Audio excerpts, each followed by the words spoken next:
Enter a new world. This was the advertising claim for the BMW Z1 25 years ago. With its plastic components and vertical sliding doors, the BMW Z1 made its mark as an exceptional phenomenon on the road. Between 1989 and 1991, BMW produced 8,000 of these futuristic roadsters, with a base price of $53,000. Today, you have to pay up to $75,000 for a BMW Z1 with low mileage. And this legend is still alive. BMW Classic events are special. Nearly 100 BMW Z1 owners from all over the world came to Munich. The BMW Z1. It was and still is revolutionary. Very exceptional. The get-together of the first and the last BMW Z1. The latest BMW Z1 off the line is next to the first one off the line, and we know that, so we like to drive them behind each other. It's like Alpha and Omega, and the circle is complete. At launch, BMW suggested that owners might like to buy a spare set of body panels, so that they could change the color of the car from time to time. The original suggestion was that taking all the body panels off would take about 60 minutes for a skilled mechanic. But in reality, it takes much more time. To take them off and to put them back on again is a good 2 days of work.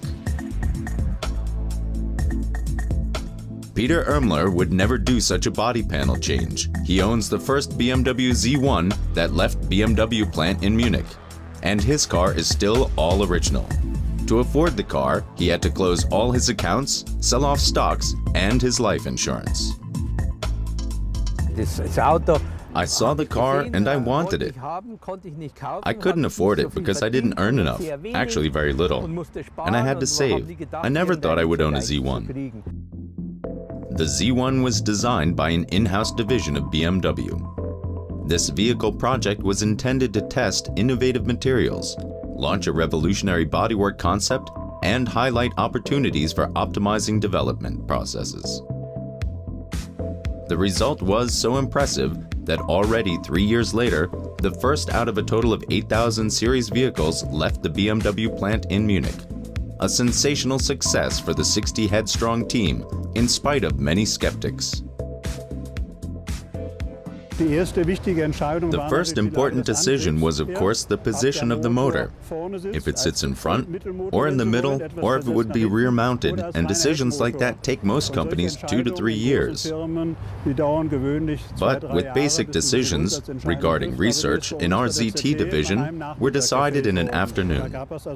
There were not only skeptics externally regarding the doors, but internally as well, if that was a solution that could be put into production. Unbelievably, except for gear changes after 80 to 100,000 kilometers, there are no problems with the doors. Lutz Janssen was one of the head engineers who was involved in the Z1 development. His main work was to plan the first BMW wind tunnel. Past and present, the Roadster possesses remarkable aerodynamics. The design of the underbody has a major influence on this. The whole of the undercarriage of the car is covered by a flat composite pan, which is designed to smooth the airflow to the rear wing.